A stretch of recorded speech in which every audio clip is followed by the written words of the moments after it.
argue the mythos isn't evil per se, but the fact that they don't care about humanity and just slaughter us wholesale if they wanted to does put a rather evil slant as far as we're concerned on them. That's generally the idea. Now, of course, I did mention right at the beginning that part of Lovecraft's mythology was the fact that people went insane while dealing with these things, and that is a mechanic that came in quite early, on the first edition in fact, and apparently, according to Sandy Peters in a recent review on Yog Radio, think of which I'll be putting on there because it's a fantastic radio podcast for a fantastic website, yogsoftoff.com. When he first ran his first adventure with it, a load of players decided to try and summon this creature which they thought was responsible for a series of strange occurrences. And 2, maybe 3 out of the 5 players playing the game declared that they had no intention of looking at this thing that was summoning and closed their eyes and turned away. Sandy Peters at that point realised he had a fantastic system. The system is, if you see something that isn't natural, is definitely part of the remit of the mythos, you roll what's known as a sanity check. And a sanity check is a percentile base, again, makes it nice and easy, generally ranging from about 75 to 35, depending on how poor you roll those. Some people actually enjoy playing low sanity characters, some people like playing high sanity characters. It's a matter of preference, and it also depends on the level of gaming you'll be doing, I'll mention that in a moment, to what you prefer. And that's generally it.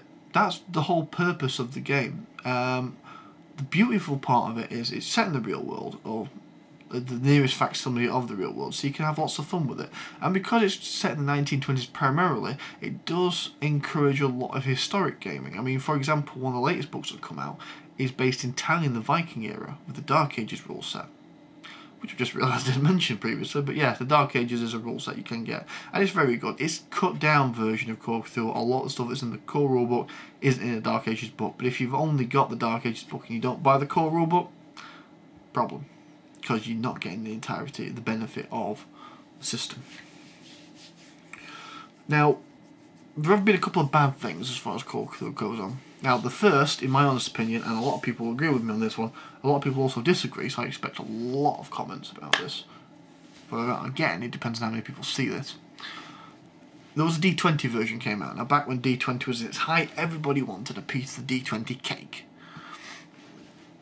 Now, that's fine. I can't argue with that, not one bit. However, D20 makes a great game for fantasy adventuring, a bit of space opera, a bit of light-hearted pulp action, but not horror gaming. It did a very poor facsimile of it. I mean, the guy who wrote it, basically, Monty Cook, I believe his name was, said he did it to see if it could be done. And yeah, it could be done. It's unfortunately crap. The only redeemable feature about it is the sanity system, which they adapted from Cthulhu to D20, and if you pick up a copy of Unearthed Arcana, you can get the sanity system in there from it. It uses a variation of the D20 modern rules, which again have been slated in the past because they are terrible. Terrible rules set. I mean, you get shot, you lose 8 hit points. I know that happens in Cthulhu, but you feel a lot more fragile in Cthulhu. You feel a lot more human. You don't have to worry about flanking and tax opportunity and things like that, which just basically derive from the entire joy of the game. Now, there's only ever one print run of D20, and it did encourage something called dual systeming, for a short period of time anyway. We're talking maybe a year or 2 tops. During that time, Chaosium published several books. They reprinted the county books, for example, with the dual stat system. And basically what they would do is have an appendix in the back which said, these are the D20 stats for everything we've mentioned in the book prior. And they give you page references, so you go, right, I want to use this doctor in this university in my adventure. What are the D20 stats?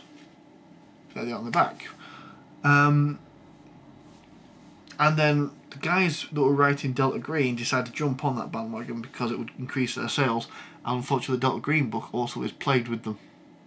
But unfortunately, again, it's not At the back of the book, it's all the way through the middle, which makes it a lot harder on the eye. But I could never see how they could do it as an appendix, so I'm going to hold it here and there. Basically, when I play it, I tell my characters to ignore all the bold text because that's what all the D20 rule stuff is. It's crap.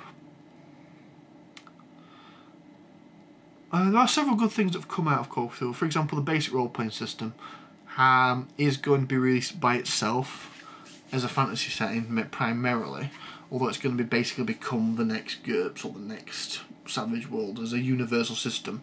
And apparently the first ever license coming out for it is Dead World, which is a set of popular zombie-related comics, which I've read and didn't particularly enjoy myself, but the idea is fantastic because everybody loves zombies. I've just realised I mentioned it in conclusion about 5 minutes ago. No, but in genuine conclusion now, I'm going to wrap up now because I've gone way too long and I know for a fact this is now a two-parter. Get your hands on Call of Cthulhu. Play it at least once. I mean, you don't need anything beyond the core rulebook. There's 5 adventures in the back of it. Oh god, it might be 4. Well, there's a series of adventures in the back of it. And you can pretty much run it in any area you want. So if you pick up the rulebook, which is actually multi-area anyway, era. Anyway, you can run a modern day game as well. So you can take whatever piece of macabre news you want and put a mythos twist on it, and then see what happens. If you're a big fan of most horror writers, Stephen King, I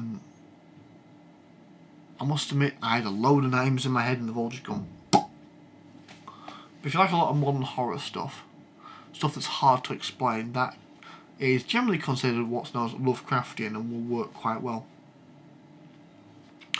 Yeah, go out, go buy it.